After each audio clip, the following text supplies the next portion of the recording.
पहली बड़ी खबर। दिग्विजय सिंह बोले, सर्जिकल स्ट्राइक के सबूत नहीं दिए, दावा। पुलवामा के वक्त सीआरपीएफ ने पीएम से कहा था जवानों को एयरक्राफ्ट से भेजिए, वो नहीं माने। जी हां दोस्तों, कांग्रेस नेता दिग्विजय सिंह ने सोमवार को 2016 में हुए सर्जिकल स्ट्राइक पर सवाल उठाया। उन्होंने जम्मू में कहा कि सरकार ने अब तक सर्जिकल स्ट्राइक का सबूत नहीं दिया है। केंद्र सरकार सर्जिकल स्ट्राइक के बारे में बात करती है कि हमने इतने लोग मार गिराए हैं, लेकिन सबूत कुछ नहीं है। दिग्विजय सिंह ने सर्जिकल स्ट्राइक के अलावा 2019 में पुलवामा में हुए आतंकी हमले को लेकर भी प्रधानमंत्री को घेरा। कांग्रेस नेता ने दावा किया कि पुलवामा हमले के वक्त सीआरपीएफ अफसरों ने कहा था कि जवानों को एयरक्राफ्ट से मूवमेंट करवाई जाए, पर प्रधानमंत्री नहीं माने। दोस्तों, आपकी जानकारी के लिए बता दें, 2019 में पुलवामा में हुए आतंकी हमले में सीआरपीएफ के 40 जवान शहीद हुए थे। आतंकी संगठन जैश ए मोहम्मद ने इस हमले की जिम्मेदारी ली थी। वहीं दोस्तों, बीजेपी प्रवक्ता गौरव भाटिया ने इस पर प्रतिक्रिया दी है। उन्होंने कहा है कि गैर जिम्मेदाराना बयान देना कांग्रेस पार्टी का चरित्र है। इसके बाद दोस्तों, अगली बड़ी खबर। तुम मेरा साथ दो, हम हिंदू राष्ट्र बनाएंगे, बोले बागेश्वर धाम के धीरेन्द्र शास्त्री।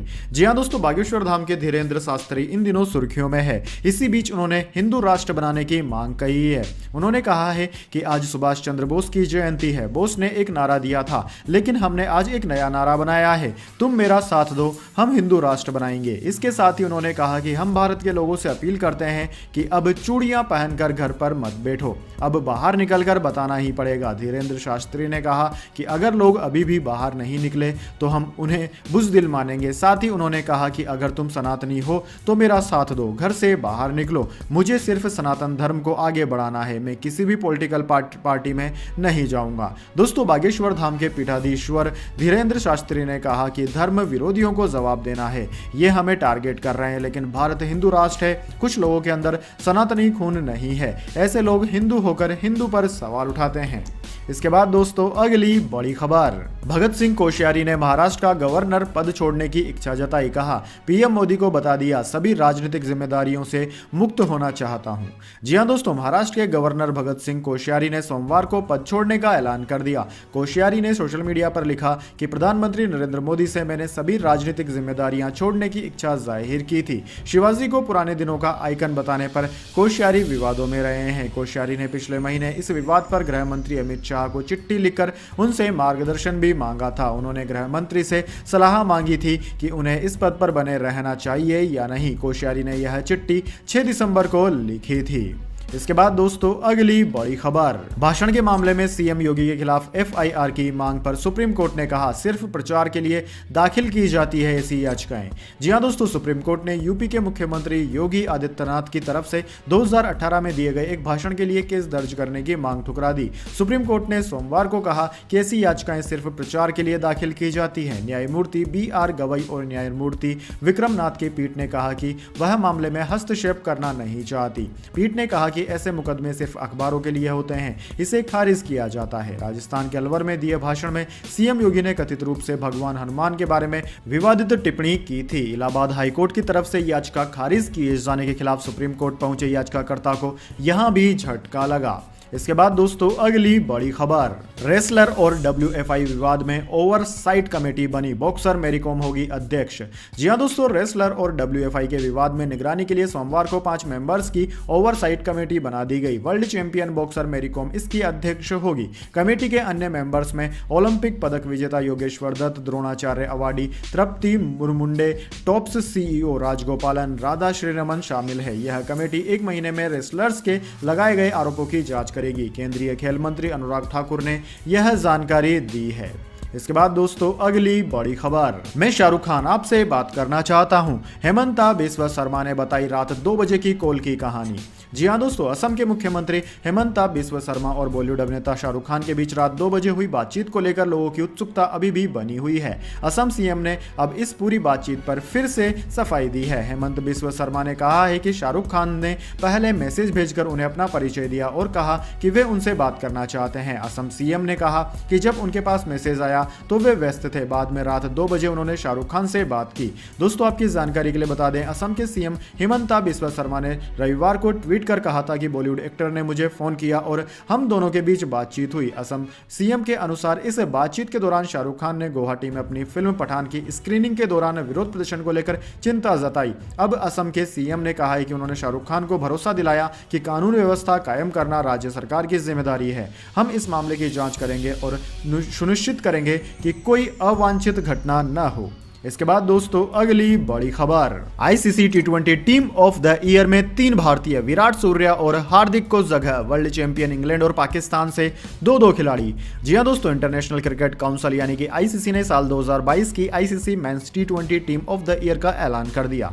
सोमवार को घोषित इस टीम में 3 भारतीय खिलाड़ियों को जगह मिली है। दोस्तों वर्ल्ड चैंपियन इंग्लैंड और पाकिस्तान के 2-2 खिलाड़ी चुने गए हैं। चौंकाने वाली बात यह है कि ऑस्ट्रेलिया के किसी भी क्रिकेटर को इस टीम में जगह नहीं मिली है। वहीं दोस्तों जिम्बाब्वे आयरलैंड के एक खिलाड़ी चुने गए हैं। इस टीम में पूर्व भारतीय कप्तान विराट कोहली, विस्फोटक बल्लेबाज सूर्य कुमार यादव और ऑलराउंडर हार्दिक पांड्या शामिल किए गए हैं। वहीं दोस्तों वर्ल्ड चैंपियन इंग्लैंड के जोस बटलर को टीम का कप्तान बनाया गया। टी20 वर्ल्ड कप के player of the tournament Sam Curran list में इंग्लैंड के दूसरे खिलाड़ी हैं। पाकिस्तान के मोहम्मद रिजवान और हारिस रऊफ को चुना गया है। बाबर आजम को जगह नहीं मिली। जिम्बाब्वे के सिकंदर रजा और आयरलैंड के जोशुआ लिटिन को भी टीम में जगह दी गई है। दोस्तों वीडियो में आगे बढ़े उससे पहले मैं आपको एक छोटी सी जानकारी देना चाहूंगा। हमारी टीम ने एक कोर्स लॉन्च किया है, यूट्यूब का कोर्स, जिसको सीखकर आप हर महीने घर बैठे 10,000 से लेकर 10 लाख रुपए या फिर इससे ज्यादा भी आप घर बैठे कमा सकते हैं आपकी पोटेंशियल के हिसाब से। मैं आपको कुछ प्रूफ दिखा देता हूं कि यूट्यूब में कितनी पोटेंशियल है और यूट्यूब कितना सारा पैसा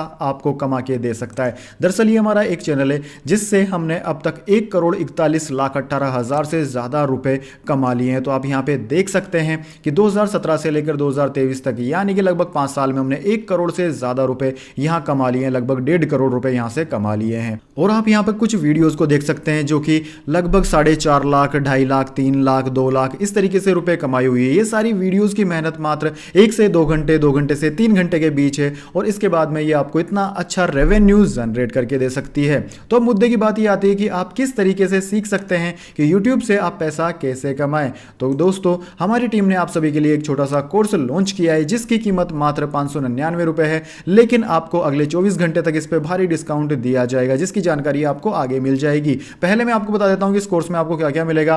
तो आप जैसा कि यहां पे देख सकते हैं, इस कोर्स में हम आपको यूट्यूब चैनल कैसे बनाते हैं ये सिखाएंगे। यूट्यूब चैनल पर आप किस तरीके से काम कर सकते हैं, कौन कौन से चैनल आप बना सकते हैं, वीडियो अपलोड कैसे करते हैं, टैग, टाइटल, डिस्क्रिप्शन किस तरीके से लिखते हैं, बेसिक वीडियो एडिटिंग आपको सिखाई जाएगी जिसमें मोबाइल और कंप्यूटर दोनों शामिल है, थंबनेल कैसे बनाए जाते हैं, वीडियोस को वायरल कैसे करते हैं ये ट्रिक भी आपको बताई जाएगी। इसके अलावा कॉपीराइट कंटेंट के बारे में भी आपको जानकारी दी जाएगी कि कॉपीराइट फ्री म्यूजिक, वीडियोस और फोटोज आप कहां से यूज कर सकते हैं। इन सब चीजों के लिए आपको क्या करना होगा, आपको जो आप ये वीडियो देख रहे हो इसके डिस्क्रिप्शन में जाना होगा कुछ इस तरीके से।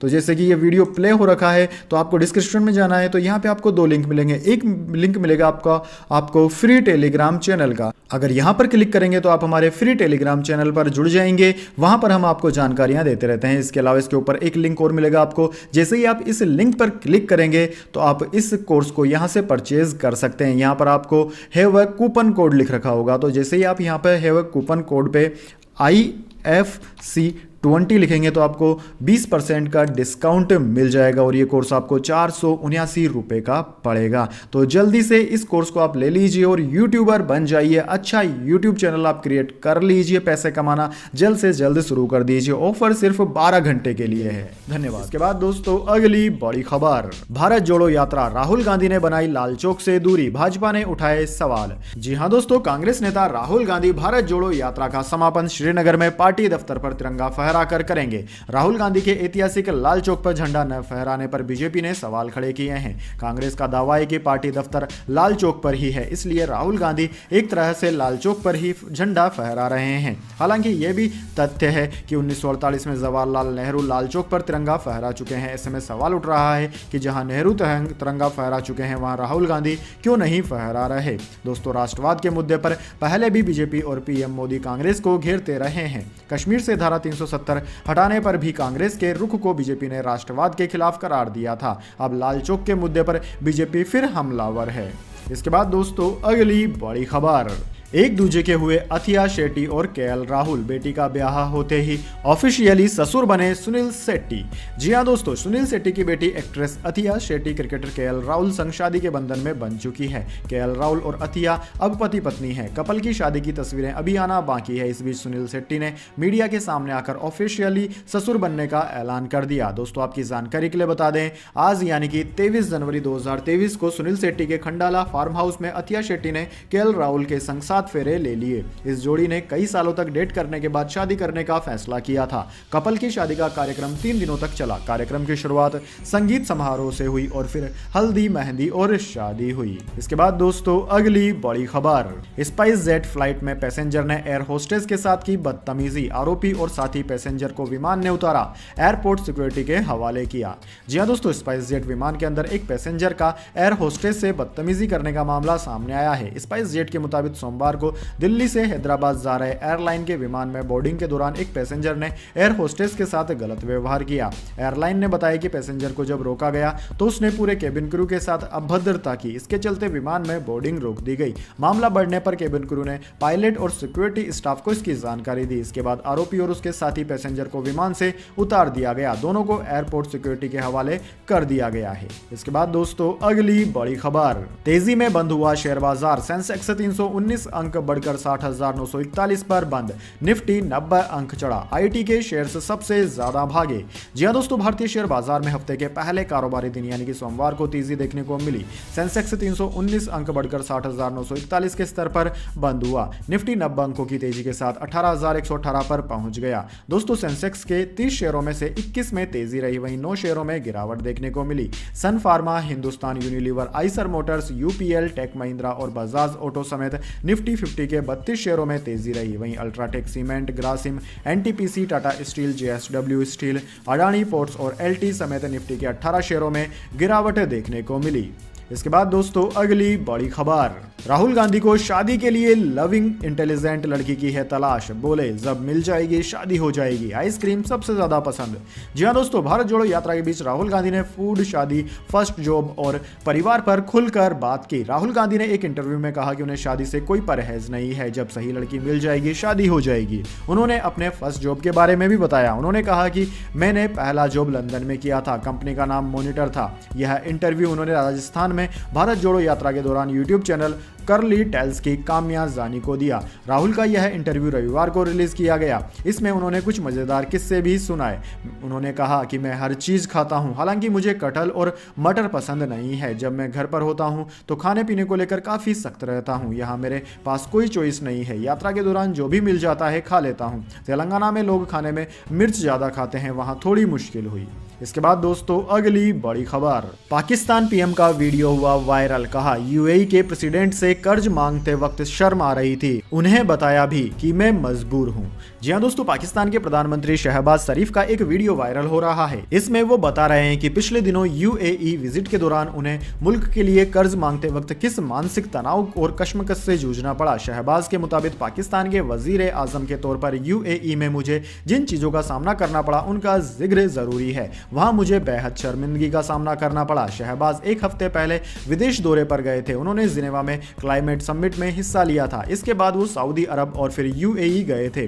तीनों ही जगहों पर उन्होंने कर्ज मांगा था। सऊदी ने 2 और यूएई ने $1 अरब गारंटी डिपॉजिट देने का भरोसा दिलाया था। पाकिस्तान सरकार इसे खर्च नहीं कर सकती। इसके बाद दोस्तों अगली बड़ी खबर, सरकारी कर्मचारियों की हुई बल्ले बल्ले, लागू हुई पुरानी पेंशन योजना, अब मिलेंगे बड़े फायदे। जी हां दोस्तों, पुरानी पेंशन योजना को लेकर देश भर में कई तरह की चर्चाएं चल रही है। इस बीच कई राज्यों ने इस सिस्टम को लागू कर दिया है, वहीं कई राज्यों में अभी भी नई पेंशन योजना लागू है। ओल्ड पेंशन स्कीम पर बड़ी खबर सामने आ रही है। दरअसल दोस्तों 1.36 लाख कर्मचारियों को भी पुरानी पेंशन योजना का फायदा मिलेगा। केंद्र सरकार के साथ ही राज्य सरकार अपने लेवल पर पेंशन योजना को लागू कर रही है। दोस्तों आपकी जानकारी के लिए बता दें, कई राज्यों में पुरानी पेंशन योजना लागू होने के बाद अब हिमाचल में रहने वाले सरकारी कर्मचारियों को पुरानी पेंशन योजना का फायदा मिलेगा। इस खबर को सुनने के बाद में हिमाचल के सरकारी कर्मचारियों में खुशी की लहर है। दरअसल दोस्तों हिमाचल प्रदेश में फिलहाल कांग्रेस की सरकार बन गई है। कांग्रेस ने अपने चुनावी वादे में वादा किया था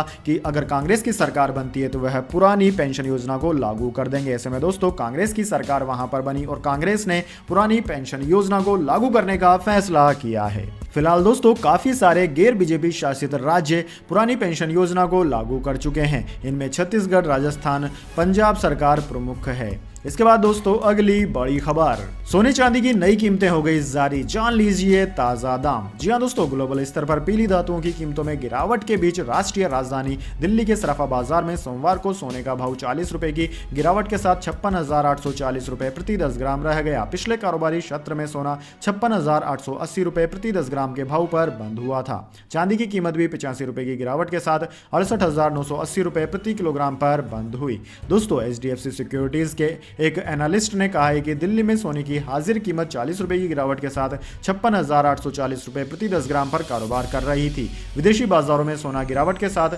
$1926 प्रति औंस पर कारोबार कर रहा था। चांदी $23.88 प्रति औंस पर बिना बदलाव के रही। इसके बाद दोस्तों अगली बड़ी खबर, राशन कार्ड धारकों की लगी लॉटरी, अब गेहूं चावल के साथ यह सामान भी मिलेगा मुफ्त।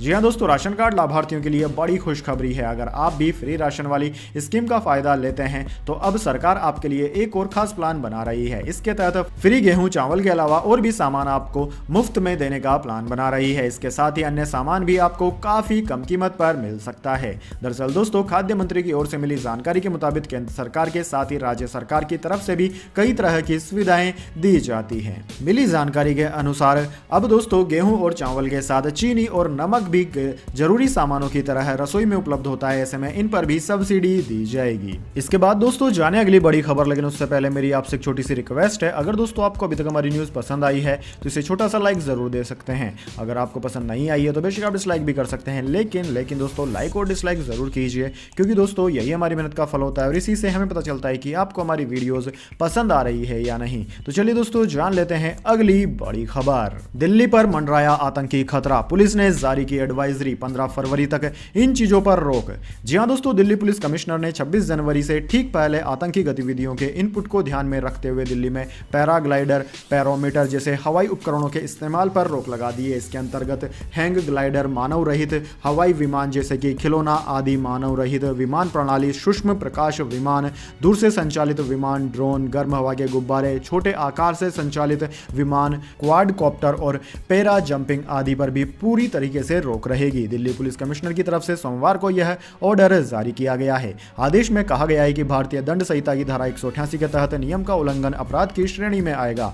यह रोक 15 फरवरी तक लागू रहेगी। दोस्तों दिल्ली पुलिस के कमिश्नर की ओर से यह आदेश ऐसे समय में जारी किया गया है जबकि दिल्ली पुलिस ने 2 लोगों को गिरफ्तार करके उनके कब्जे से 34 पिस्तौल बरामद कर हथियारों की आपूर्ति करने वाले गिरोह का भंडाफाड़ किया।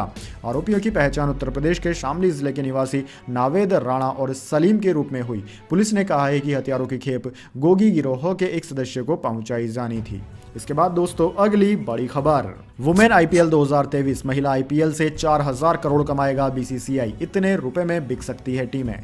जी हां दोस्तों, भारतीय क्रिकेट कंट्रोल बोर्ड को बुधवार को होने वाली महिला IPL की 5 टीमों की नीलामी से कम 4,000 करोड़ रुपए की कमाई होने की उम्मीद है, क्योंकि इनमें शीर्ष व्यावसायिक घराने अपनी बोली लगाएंगे। बाजार विशेषज्ञों के अनुसार टीमों की बंद बोली नीलामी में प्रत्येक टीम के 500 से 600 करोड़ रुपए में बिकने की उम्मीद है। इससे पहले पुरुष IPL टीम की नीलामी में काम कर चुके उद्योग जगत से जुड़े एक अंदरूनी सूत्र ने नीलामी से पूर्व PTI से कहा कि WIPL में काफी संभावना है।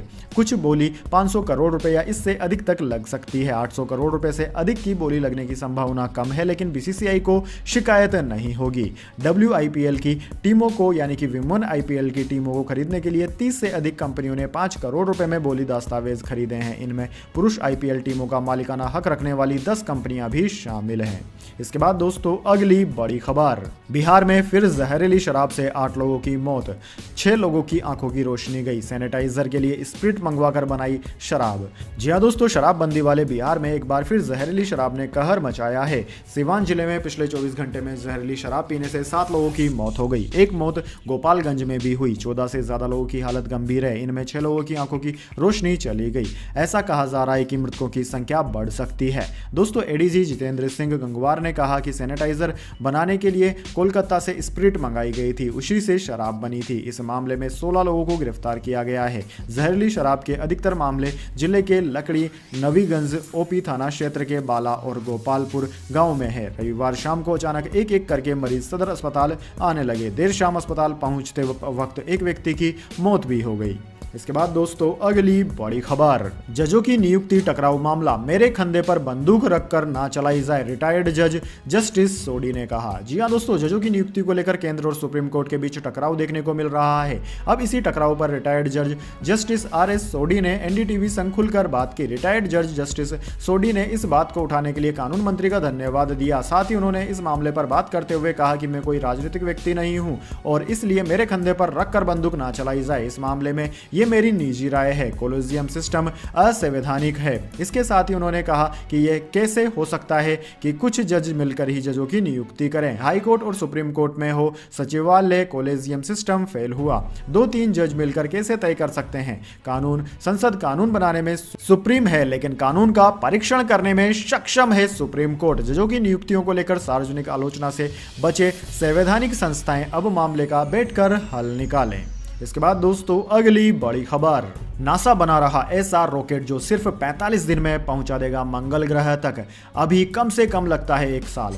जी हां दोस्तों, अमेरिका एक ऐसा रॉकेट बना रहा है जो मंगल ग्रह तक सिर्फ 45 दिन में पहुंच जाएगा। अभी कम से कम 1 साल लग जाता है। असल में चीन लगातार स्पेस मिशन में अमेरिका और पूरी दुनिया को चुनौती दे रहा है। ऐसे में अमेरिका उससे आगे जाना चाहता है। नासा ने प्लानिंग कर ली है कि वह परमाणु ईंधन से उड़ने वाला रॉकेट बनाएगा जो सिर्फ और सिर्फ 45 दिन में स्पेसक्राफ्ट या इंसान को मंगल ग्रह तक पहुंचा देगा। इंसान अभी तक धरती की निचली कक्षा या फिर चंद्रमा तक पहुंच पाया है, लेकिन किसी अन्य ग्रह तक किसी भी देश का एस्ट्रोनॉट नहीं पहुंचा है। लेकिन मंगल ग्रह तक पहुंचने के लिए सिर्फ रॉकेट ही नहीं बल्कि नई नई टेक्नोलॉजी की जरूरत पड़ेगी, जैसे कि life support system, radiation shielding, power और प्रोपल्शन सिस्टम आदि। दोस्तों, जब बात आती है पावर और प्रोपल्शन सिस्टम की, तब सबसे बड़ा स्रोत माना जाता है परमाणु ईंधन यानी कि न्यूक्लियर फ्यूल। नासा और सोवियत संघ ऐसी ही टेक्नोलॉजी पर दशकों से काम कर रहे हैं। अब ऐसा माना जा रहा है कि नासा ने इस तकनीक को विकसित कर लिया है और जल्द ही अब मंगल ग्रह पर जाने में 45 दिन का वक्त लगेगा मात्र। तो दोस्तों